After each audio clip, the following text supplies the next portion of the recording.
Kaugnay po ng mga pag-ulan at pagbaha sa bansa, makakausap natin si Undersecretary Benito Ramos, ang Executive Director ng National Disaster Risk Reduction and Management Council. Magandang hapon po, Yusek Ramos. Mark, magandang hapon at magandang hapon sa ating mga kababayan. Yusek, ilan na po ang bilang ninyo sa casualty na naitala ninyo bunsod ng mga epekto ng masungit na panahon, lalo na sa Mindanao, no? May mga ulat na ho ng flash flood? Opo, at kung ito, yung napaulat na dalawa, wala naman na naidagdag doon. Diyan sa Glan, Sarangani. Nakarescue tayo ng 40 kahapon, pero may isa na hindi natin ma-account ngayon. Ang pangalan ay Rani Peregron. So, nadagdagan ito ng 5 na patay dyan sa paglubog ng MV Josiel 2. Ito ay dyan nangyari sa El Nido ng Palawan. So, 5 ang namatay dyan. Na-recover natin kanina lang. At meron tayong 54 na recover buhay. Bali 59 po ang lahat ng mga ito. Kanina ay 46 ang reported. Pero meron 13 na hindi nakalista sa manifest. Kaya ito nagiging 59, 54 ang buhay, 5 ang patay. Na-recover natin ito at nandoon na sila sa 10th island near El Nido. At mamaya-maya ay dadalhin na po sila doon sa El Nido. Yan ang destinasyon nila. So overall, Mark, 2 sa Sarangani, 5 sa Palawan. Ito epekto ng low pressure area. Sir, dun ho sa area ng rescue, sa side do sa bandang Palawan, kamusta ho ang lagay ng panahon? Tuloy-tuloy ho ba yung rescue o meron na hong sungit ng panahon ngayon doon?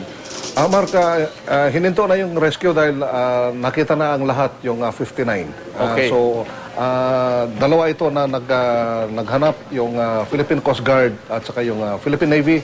Accounted na po ang lahat ng 59. Ulitin ko lang po, 54 ang buhay at 5 ang patay. So, hinold na ang lahat ng rescue operation dahil accounted na ang lahat. Yung sa Mindanao ho, Yusek, kamusta yung patuloy ho ba yung mga flash flood o may mga banta ng flash flood? Ano hong ginagawa ngayon natin sa Mindanao? Mark, hindi na ngayon nag-uulan dahil lumalayo na itong, malulusaw na itong low pressure area na nandyan sa in-between Palawan at saka itong Malaysia. So, makulimlim pa rin, lalo na dito sa may central Mindanao. Makulimlim pero hindi na nag-uulan.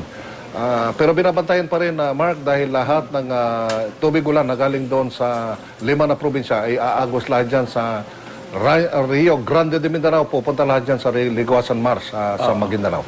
Yusek, ang sabi ng Pag-asa kanina, no, itong si Bagyong Butchoy, kung ito ipapasok sa atin, baka raw hindi na mag-landfall. Pero ang sinasabi nila, ini-enhance ito yung habagat, kaya yung habagat yung ating dapat bantayan. Para ho sa kamalayan lang ho, na ating mga kababayang nangingisda, ano-ano hong area yung dapat hindi mo na pumapalaot, o yung mga passenger vessel dapat hindi naglalayag, at hanggang kailan ho yung advisory na yun? Mark, ito nga, dahil malayo pa ito, 1,000 kilometers pa. Pero hindi natin alam kung ito ay anong direction. Pero dahil sa babala ng ating Pag-asa, ay hindi ito mag-landfall. Ibig sabihin ito ay mag-side sweep pa na naman. Pero hindi tayo ito kumpiyansa dahil hindi natin kontrolado ang direction ng bagyo. Baka dumiretso na naman ng westward ito, imbes na northwest, kagaya na nangyari sa Sendong, kaya hindi tayo kumpiyansa nito, kaya pinaghahandaan natin ito, Mark. Tsaka sabi nila kahit di mag-landfall, yung habagat lang na kanyang palalakasin, ay pwede nang, dapat pinaghahandaan na raw, lalo na yung mga nakatira sa may bundok, yung mga maliliit na mangingisda, pwede na rin daw kasi makapaminsala yung kahit habagat na malakas lang Tama po kayo. Yung magsama, yung si Butchoy at saka yung habagat, kung 15 mm ang dala nito ni Butchoy, plus 10 itong habagat, so it will enhance.